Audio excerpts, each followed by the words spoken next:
Hi dear students, plus 2 के बच्चे ध्यान देंगे बेटा। हमने सेकंड एक्सरसाइज के 17 तक क्वेश्चन किए थे। जो आगे के क्वेश्चन आपके वो देखिएगा। जैसे ए दे रखे हमें 0 माइनस टेन अल्फा बाई 2 और 0। आई इज आइडेंटिटी मैट्रिक्स दिया इस क्वेश्चन में। 18 क्वेश्चन चल रहा है आपका ऑफ ऑर्डर 2। सो दैट हमें शो करना है यानी आरटीपी करना बेटा।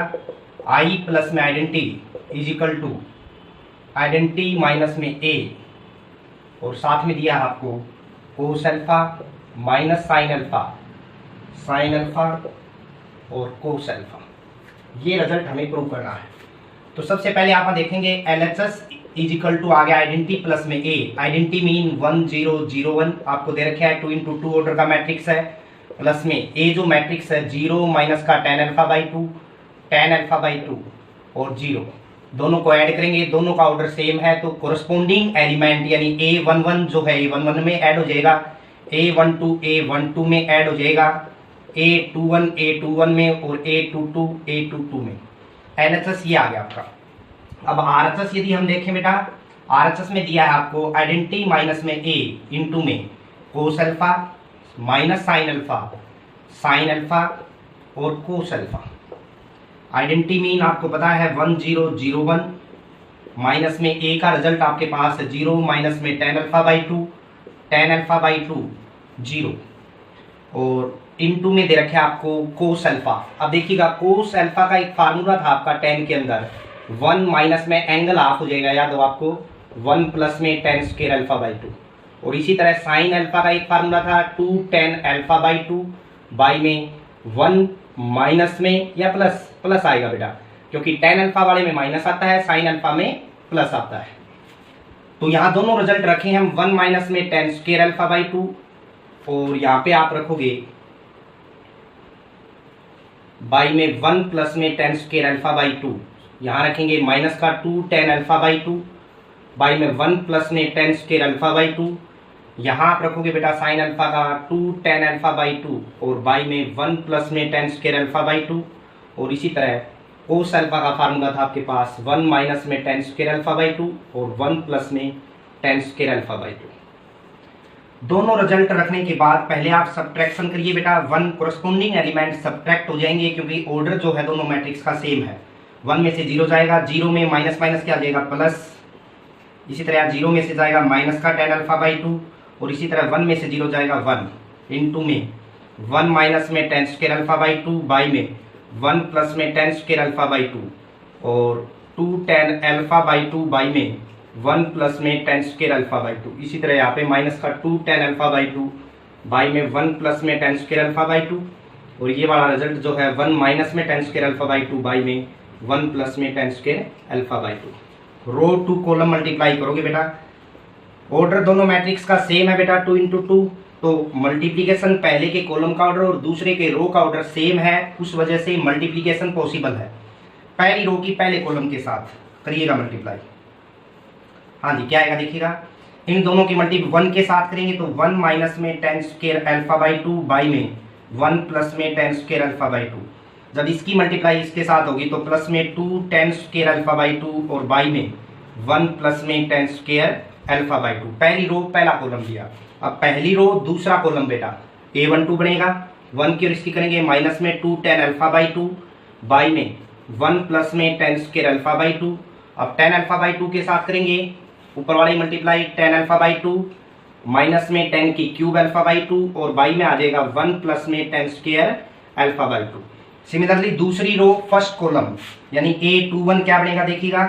माइनस के साथ करेंगे माइनस में टेन अल्फा बाई 2 और माइनस माइनस प्लस का टेन की क्यूब अल्फा बाई 2 और उसके बाद 1 की जब मल्टीप्लाई करेंगे 2 टेन अल्फा बाई 2 और बाई में इसके बाई में 1 प्लस में टेन स्क्वायर अल्फा बाई 2। नीचे वाली टर्म सेम आएगी बेटा, यहाँ भी बाई में 1 प्लस में टेन अल्फा बाई 2। इन दोनों की मल्टीप्लाई की दूसरी रो पहला कॉलम। अब दूसरी रो दूसरा कॉलम A22 बनेगा। इन दोनों की मल्टीप्लाई होगी तो 2 ten square alpha by 2 by में 1 प्लस में टेन स्क्वायर अल्फा बाई 2 और 1 के साथ जब करेंगे 1 माइनस में tan square alpha by 2 by में 1 प्लस में टेन स्क्वायर अल्फा बाई 2। हाँ जी, तो देखिएगा बेटा क्या आएगा, दोनों का एलसीएम सेम है, यानी 1 प्लस में टेन स्क्वायर अल्फा बाई 2, दोनों का एलसीएम सेम आया। अब देखिए 1 minus ten square alpha by 2 plus में 2 टेन स्क्वायर होगा, 2 टेन स्क्वायर में से 1 टेन स्क्वायर निकलेगा तो 1 प्लस में टेन स्क्वायर अल्फा बाई 2 ही बच गया अपने पास। यहाँ देखिएगा माइनस का tan alpha by 2 LCM same है बेटा, तो माइनस का टेन अल्फा बाई 2 माइनस में टेन की क्यूब अल्फा बाई 2 और बाई में एलसीएम आपका सेम था 1 प्लस में tan square alpha by 2। Similarly यहाँ पे भी एलसीएम सेम है 1 प्लस में टेन स्क्वायर अल्फा बाई 2। ऊपर देखेंगे, देखिए 2 टेन अल्फा बाई 2 में से टेन अल्फा बाई 2 निकलेगा, यानी टेन अल्फा बाई 2 प्लस में टेन की क्यूब अल्फा बाई 2। सिमिलरली यहाँ एलसीएम सेम है आपका 1 प्लस में टेन स्क्वायर अल्फा बाई 2, और ऊपर देखें 2 टेन स्क्वायर में से 1 टेन स्क्वायर निकलेगा तो 1 प्लस में टेन स्क्वायर अल्फा बाई 2 ही बच जाएगा आपके पास। ये टर्म सेम है, ये सेम है, तो यहाँ आ गया आपका 1, यहाँ भी 1 आएगा बेटा। यहाँ से माइनस टेन अल्फा बाई 2 यदि हम कॉमन लें तो 1 प्लस में टेन स्क्वायर अल्फा बाई 2 बचेगा, और नीचे क्या है आपका 1 प्लस में tan square alpha by 2। Similarly यहाँ टेन अल्फा बाई 2 कॉमन लें तो 1 प्लस में टेन स्क्वायर अल्फा बाई 2 बचेगा बेटा, और नीचे 1 प्लस में टेन स्क्वायर अल्फा बाई 2, और यहाँ 1 बचा ही है पहले से। अब देखें ध्यान से बेटा, तो यहाँ 1 बचा, ये टर्म कैंसिल होगी, माइनस में टेन अल्फा बाई 2। यहाँ देखें ये कैंसिल हो गया टेन अल्फा बाई 2, और यहाँ पे 1, यानी ये ही आपका एलएचएस को ध्यान से देखिए बेटा, आरएचएस को देखिए, आप कहोगे आई ई एलएचएस इज इक्वल टू क्या आ जाएगा आरएचएस। तो ये क्वेश्चन करना था आपने। इस क्वेश्चन में खास बात हमने जो मेथड लगाए हैं दोनों, उसका रीजन आप साथ में जरूर दोगे ताकि अच्छी तरह हल हो सके उसका, कि आपकी जो मल्टीप्लिकेशन है अप्लाई करके जो रिजल्ट आएगा वही आपका क्या होगा आंसर। अगला क्वेश्चन देखिएगा, हमें दिया है यहाँ पे a trust fund has 30,000 that must be invest in 2 different bond, let first bond B, हमने एक्स मान लिया भाई, सेकंड बॉन्ड जो होगा अपना 30,000 माइनस में क्या आ जाएगा एक्स। फिर कह रहा है लेट अपना मान लीजिए A B row matrix that can be expressed of 2 types of bond. Row matrix मान लिया, तो यहाँ क्या है देखिए ऑर्डर 1 रो है और कॉलम कितने बेटा 2, and B B the column matrix मान लिया। इंटरेस्ट दे रखे है यहाँ पे, कह रहा है द फर्स्ट बॉन्ड पेज 5% पर interest per year and the second bond पे 7% इंटरेस्ट, 5% इंटरेस्ट ये क्रिएट करेगा, 7% सेकंड बॉन्ड करेगा। इसको हमने कॉलम मैट्रिक्स मान लिया बेटा, जिसका ऑर्डर 2 into में 1 है, यानी इसको हम लिख सकते हैं 5 बाई में 100 और 7 बाई में 100। हाँ जी, उसके बाद कह रहा था using multiplication of matrix determine how to divide 30,000 को कैसे डिवाइड करेंगे हम। 2 type of bond, if trust fund must obtain an annual total interest, जो टोटल इंटरेस्ट निकालेंगे हम यहाँ पे वो क्या होगा आपका ए बी। ए क्या था आपका एक्स, 30,000 माइनस में एक्स, और इनटू में बी क्या था 5 बाई में 100, 7 बाई में 100। हाँ जी, रो टू कॉलम, इसका जो ऑर्डर था 1 into 2 और इसका 2 into में 1। देखिएगा जब पहले के कॉलम का ऑर्डर और दूसरे के रो का ऑर्डर सेम है तो मल्टीप्लिकेशन पॉसिबल है। पहली रो की पहले कॉलम के साथ क्या रिजल्ट आएगा देखिएगा, 5 बाई में 100 एक्स और प्लस में 30,000 माइनस एक्स इंटू में 7 बाई में 100।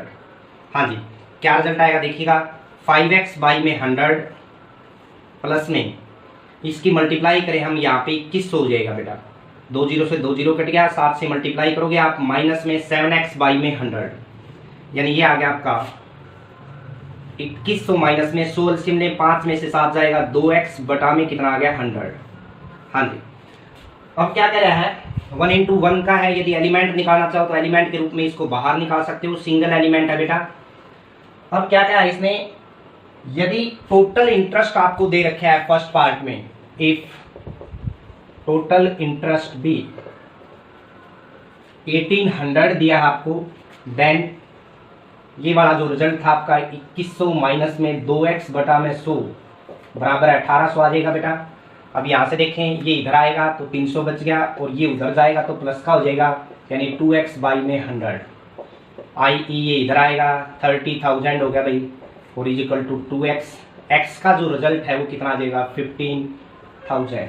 यानी फर्स्ट बॉन्ड पहले केस के अकॉर्डिंग फर्स्ट बॉन्ड 15,000 है तो सेकंड भी कितना होगा 15,000। सेकंड केस में जो दे रखा है इफ टोटल इंटरेस्ट जो दे रखा है आपको वो दिया है आपको 2000 आई जो रिजल्ट आया था आपका मल्टीप्लिकेशन के बाद उसको इक्वल रखोगे 2000 के तो ये इधर आएगा बेटा 100 बच गया, ये उधर जाएगा तो प्लस का हो जाएगा यानी 2x बाई में 100 इधर मल्टीप्लाई में आएगा 10,000 इज इक्वल टू 2x यानी x की वैल्यू 5000 आ गई। 2 से डिवाइड करेंगे तो यानी सेकंड केस में जो है फर्स्ट बॉन्ड आपका 5000 होगा तो सेकंड कितना हो गया 25,000। तो ये आपका आंसर होगा। अगला जो क्वेश्चन दिया है कह रहे हैं books of a particular school has 10 dozen notebook. उसके बाद केमिस्ट्री बुक्स दे रखी हैं, 8 डजन फिजिक्स बुक्स दे रखी हैं और 10 डजन इकोनॉमिक्स बुक्स दे रखी हैं। Let A B the row matrix मान लीजिए पर डजन दे रखे है भाई। तो यहाँ पे 10 डजन पहली जो केमिस्ट्री की बुक थी, 8 डजन फिजिक्स की और जो 10 डजन इकोनॉमिक्स की पर डजन दिया बेटा, ये ध्यान दोगे आप यहाँ पे। और बी बी द रेट दे रखा है, देयर सेलिंग प्राइस दे रखा है RS80 RS60 and RS40 each respectively. जो प्राइस दे रखा है उसके लिए हमने कॉलम मैट्रिक्स मान लिया है 80 60 और 40 पर पीस दे रखा है बेटा। ईच मीन पर पीस, यानी हम ए मैट्रिक्स को पहले आप पर पीस लाओगे यानी 12 से मल्टीप्लाई कर दो 120, 12 से मल्टीप्लाई करोगे 96, 12 से मल्टीप्लाई करोगे 120। हाँ जी, उसके बाद जो दिया देखिएगा हमें कह रहा है find the total amount the book shop will receive from selling all the books using matrix method. तो यहाँ पे क्या करेंगे बेटा, हेयर आप लिखोगे total amount which to be paid. हम ए इंटू में बी करेंगे। ए मैट्रिक्स क्या है 120, 96, 120 और इंटू में 80, 60, 40। हाँ जी, रो टू कॉलम ऑर्डर क्या है इसका 1 रो है 3 कॉलम, यहाँ 3 रो 1 कॉलम। 3 में 3 लुप्त होगा तो जो रिजल्ट बचेगा 1 इंटू 1 आएगा पहली रो की पहले कॉलम के साथ। हाँ जी, करिए 120 इंटू में 80 प्लस में 96 इंटू में 60 प्लस में 120 इंटू में 40 और जो रिजल्ट बचा वो 1 इंटू 1। 3 में 3 लुप्त हो गया तो 1 इंटू 1 आपका रिजल्ट बच जाएगा बेटा 0 0 96 0 6 से मल्टीप्लाई करिए। हाँ जी, उसके बाद अगला केस देखिएगा 00 48 ऐड कर दीजिए 1 इंटू 1 है आपका ऑर्डर। ऐड करेंगे 9600 5760 और 4800 यानी 0 6 11 5 16 4 20। 1 इंटू 1 ऑर्डर था, बाहर निकाल सकते हैं। ये जो रुपए होंगे वो टोटल पेड करने पड़ेंगे यदि 10 डजन केमिस्ट्री बुक्स लेगा, 8 डजन फिजिक्स और 10 डजन इकोनॉमिक्स। तो अगला जो क्वेश्चन दिया है वो देखिएगा बेटा, हमें एक्स वाई जेड और जो मैट्रिक्स दिए हैं साथ साथ एक्स का जो ऑर्डर है 2 इंटू एन दिया है बेटा, वाई का जो ऑर्डर है 3 इंटू के है, जेड का जो ऑर्डर है 2 इंटू पी है और डब्ल्यू का जो ऑर्डर है एन इंटू 3 दे रखा है और पी का जो ऑर्डर है पी इंटू के दिया है। ये ऑर्डर दिए हैं डिफरेंट मैट्रिक्स के। तो ये कह रहा है कि यदि हमें रिजल्ट पी वाई प्लस में डब्ल्यू वाई का निकालना है यहाँ पे तो क्या घटित होगा। पी का ऑर्डर नोट करिए पहले आप, क्या ऑर्डर था पी का, पी इंटू में के और वाई का जो ऑर्डर था वो क्या था बेटा 3 इंटू में के प्लस में डब्ल्यू का जो ऑर्डर है वो क्या है एन इंटू में 3 और वाई का जो ऑर्डर है वो क्या है बेटा 3 इंटू में के। हाँ जी, यदि p और y की मल्टीप्लिकेशन कब पॉसिबल हो, जब p के कॉलम का ऑर्डर और y के रो का ऑर्डर सेम हो। देखिएगा i.e.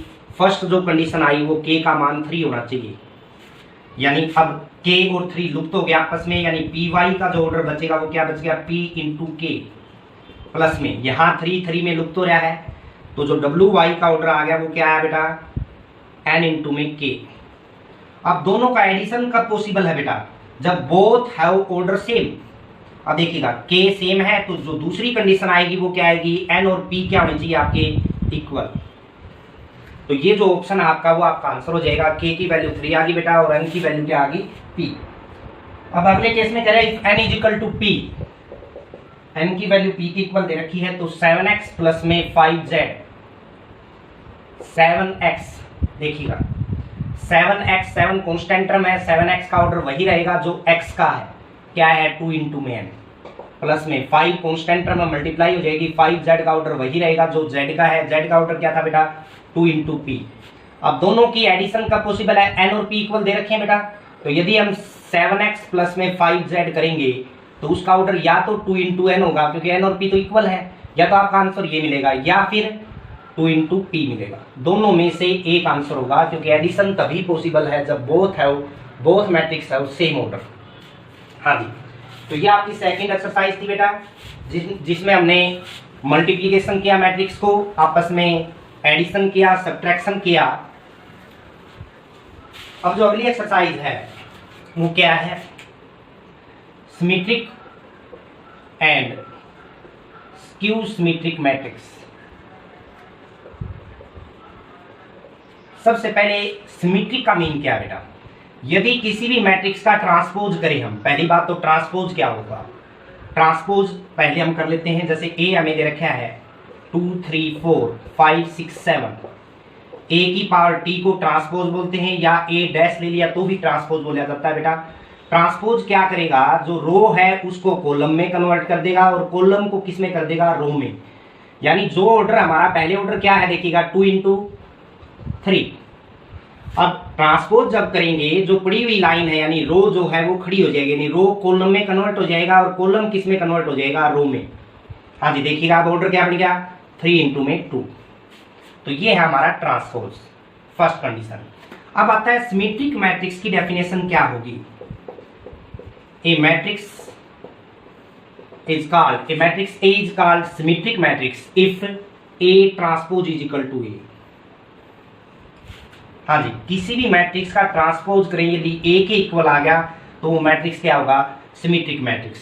उसके बाद स्क्यू सिमेट्रिक मैट्रिक्स की डेफिनेशन जो क्या होगी बेटा, A matrix is called skew symmetrics if, यदि उस मैट्रिक्स का ट्रांसपोज करेंगे वो किसके इक्वल आ जाए, -A के, तो वो मैट्रिक्स क्या होगा, स्क्यू सिमेट्रिक मैट्रिक्स। अब इसकी मोस्ट इंपोर्टेंट थ्योरम है, चाहे हरियाणा बोर्ड के स्टूडेंट हो चाहे सीबीएसई बोर्ड के स्टूडेंट हो उनके लिए यूज होगी। अब एक बात और बताना चाहूँ मैं यहाँ पे, यदि किसी भी मैट्रिक्स का डबल ट्रांसपोज करें हम, ए ट्रांसपोज का ट्रांसपोज करें तो ए ट्रांसपोज ये आया था आपका, ध्यान हो आपको 2 3 4 5 6 7, अगेन ट्रांसपोज होगा इसका, ए ट्रांसपोज का रिजल्ट पुट करा बेटा, उसका ट्रांसपोज करेंगे तो जो रो है वो किस में कन्वर्ट हो जाएगा, कॉलम में। तो वापिस किसके इक्वल आ गया, ए के। हाँ जी, पहली बात है कि ए का डबल ट्रांसपोज ए के बराबर होगा। उसके बाद यदि हम देखें किसी भी कांस्टेंट टर्म के साथ यदि हम ट्रांसपोज करेंगे तो उसके ऊपर कोई इफेक्ट नहीं पड़ेगा, के इंटू में ए ट्रांसपोज आएगा। आप चेक कर सकते हो कैसे, हम ले ले पहले एलएचएस क्या है, के ए का ट्रांसपोज, पहले आप के इंटू में ए निकालिए, यानी के इंटू में ए मैट्रिक्स लीजिए भाई, 2 5 3 6 4 7 मल्टीप्लाई करेंगे क्या आएगा, 2k 3k 4k, हाँ जी 5k 6k 7k। उसके बाद के ए का ट्रांसपोज भाई एलएचएस ये आपका ट्रांसपोज करिए बेटा, इसका आपका क्या आ जाएगा देखिएगा 2k 3k 4k, ट्रांसपोज जब कर रहे हैं 5k 6k 7k। हाँ जी क्लियर है। आरएचएस में देखें हम के इंटू में ट्रांसपोज यानी ए ट्रांसपोज निकालिए भाई, ए ट्रांसपोज ये था आपका 2 3 4 5 6 7 मल्टीप्लाई करेंगे ईच एलिमेंट को के से, तो 2k 3k 4k 5k 6k 7k, ये आपका आंसर आ जाएगा। उसके बाद इसकी मल्टीप्लीकेशन की जो प्रॉपर्टी है वो क्या है देखिएगा, ए बी का यदि हम ट्रांसपोज करें ए इंटू बी का तो बैक में चलेगा बी ट्रांसपोज इंटू में ए ट्रांसपोज के इक्वल होगा। ये क्वेश्चन भी मिलेंगे आपको एक्सरसाइज में। अब जो मैं थ्योरम कह रहा था वो थ्योरम क्या है देखिएगा, स्क्वायर मैट्रिक्स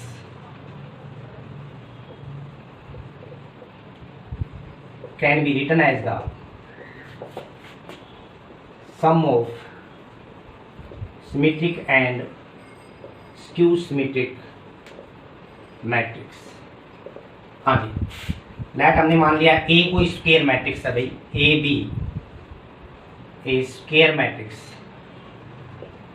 ऑफ, ऑर्डर आप कुछ भी मान सकते हो क्योंकि हम ए का ही यूज करेंगे, n इंटू एन का मान लिया भाई। ए को क्या मैं 1/2 a प्लस ए लिख सकता हूँ बेटा। अब देखिएगा इसमें हमने क्या किया, ए ट्रांसपोज ऐड कर दिया और ए ट्रांसपोज ही सब्ट्रैक्ट कर दिया। यदि हम इन दोनों को कैंसिल करेंगे वापिस पहले वाला रिजल्ट आ जाएगा।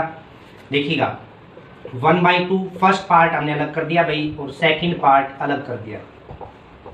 एक स्क्वायर मैट्रिक्स को हमने दो स्क्वायर मैट्रिक्स के सम के रूप में तो लिख दिया।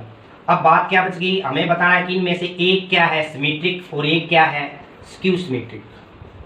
P का मान ये है भाई और Q का मान 1/2 A माइनस में A ट्रांसपोज।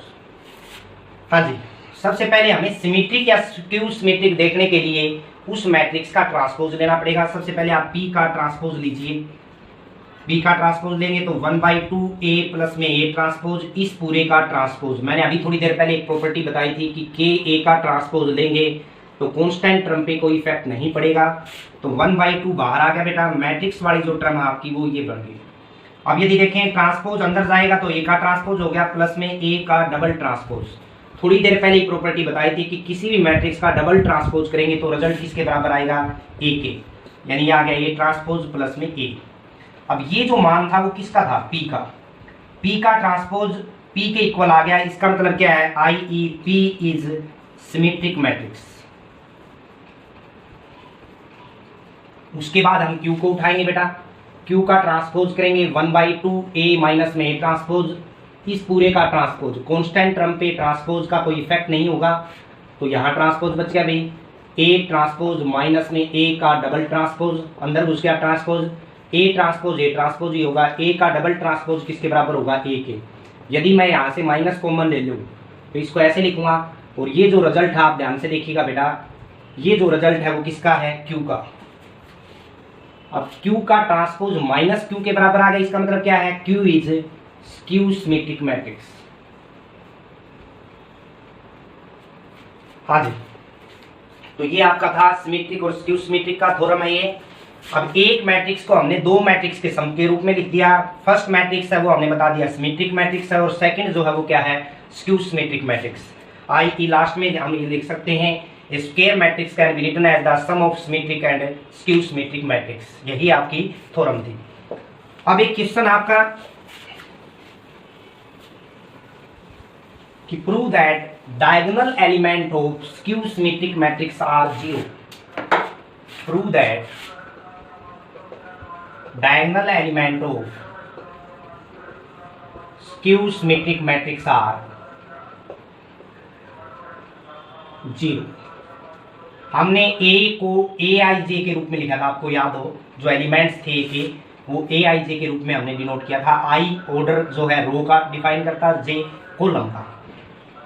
अब देखिएगा हमें पता है क्योंकि A is skew symmetric matrix, आप लिखोगे इसका मतलब क्या है, A का जो ट्रांसपोज है माइनस A के बराबर है। A के ट्रांसपोज का मतलब क्या है, यहाँ पे देखिए AIJ का हम ट्रांसपोज करेंगे माइनस A मतलब AIJ। अब देखिएगा बेटा AIJ का ट्रांसपोज करेंगे तो AJI बन जाएगा, समझ में आया, कॉलम रो बन गई और रो कॉलम माइनस में AIJ। हाँ जी, डायगोनल जो एलिमेंट होते हैं आपको ध्यान हो, A11 A12 A13, 3 into 3 का मैट्रिक्स ले रहा हूं एक बार, A31 A32 A33। यहां ये डायगोनल एलिमेंट है, आपको ध्यान हो। तो यदि 4 डायगोनल एलिमेंट आप लिखोगे I इक्वल टू क्या आएगा, J, यानी AII इक्वल टू क्या आ जाएगा, माइनस ऑफ AII। अरे I और J इक्वल है भाई डायगोनल एलिमेंट में, इसका मतलब ये इधर आएगा बेटा 2AII इक्वल टू क्या आ गया बेटा, 0, यानी AII इक्वल टू 0 को 2 से डिवाइड करोगे, IE आप लिखोगे diagonal element of II equal है, तो जितने भी डायगोनल एलिमेंट किसी भी ऑर्डर का होगा, diagonal element of skew symmetric matrix are 0। तो ये आपके क्वेश्चन है बेटा। इसके जो एक्सरसाइज है वो हम अगले जो अपनी क्लास होगी उसके अंदर करेंगे। यदि आपको अच्छी तरह समझ में आ रहा है तो ज़्यादा से ज़्यादा यूट्यूब चैनल जो अपना है उसको शेयर करिए, सब्सक्राइब करिए, वह उन बच्चों तक पहुँचाइए जो अपनी तैयारी घर बैठ के करना चाहते हैं। धन्यवाद।